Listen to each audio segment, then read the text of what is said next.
In this fashion time lapse, I am going to recover this Barstool cushion in the black and white flocked vinyl that you see behind my workstation. So the first thing to do is start removing this ugly compound leather from the top of this seat cushion. When I bought this bar stool, it said that it was made out of leather, but it's actually made out of something called compound leather, which is the chicken nugget of the upholstery and furniture world. It's gross. So now that I've removed that, I'm using a pair of needle nose pliers and also a screwdriver to pull up and remove each one of these staples that were used to keep that gross leather on there. I'm actually going to reuse the foam from this. It's kind of stained, but it's otherwise okay. It's going to help cushion. I'm going to measure the dimensions of the cushion, and I'm also going to cover it using some scrap fabric and some quilting batting that I have to give the cushion more cushion. So this is my leather. This is a white vinyl, or it's not leather, it's vinyl. It's a white vinyl with black kind of velvet flocking on there.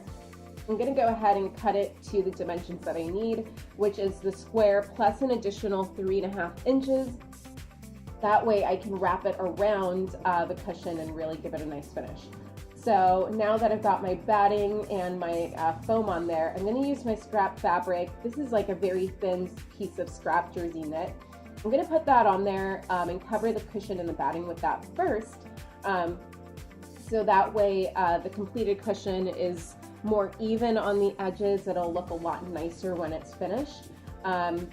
It turns out, sorry for the momentary beat I'm taking, but I need T50 staples in my stapler, and I only have JT215, which is a very different size and shape of staple.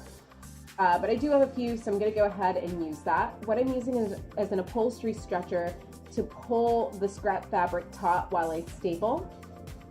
And I'm also going to use a couple of tacks as well, which I'll hammer in just to make sure everything is nice and taut. So now the next challenge is to simply cover the cushion in the vinyl. So what I'm doing is I am just going to stretch and tack, use the stretcher, pull it with one hand, and then tack with the other hand.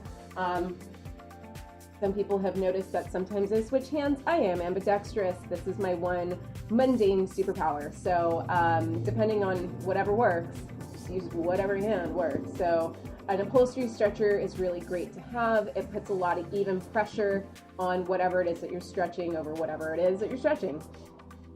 So yeah, so it just takes a little time. You just have to be very patient. So you just find the section that you want to secure, pull it with the stretcher, and then tack. Especially in the corners, I very much prefer to use a hammer and nail rather than the staple gun. You just get better results. And there is the finished cushion. So the last thing I'm going to do is just lint roll and clean up my workstation, and voila! There is a lovely black and white, very modern, very chill, and mostly a very intact cushion.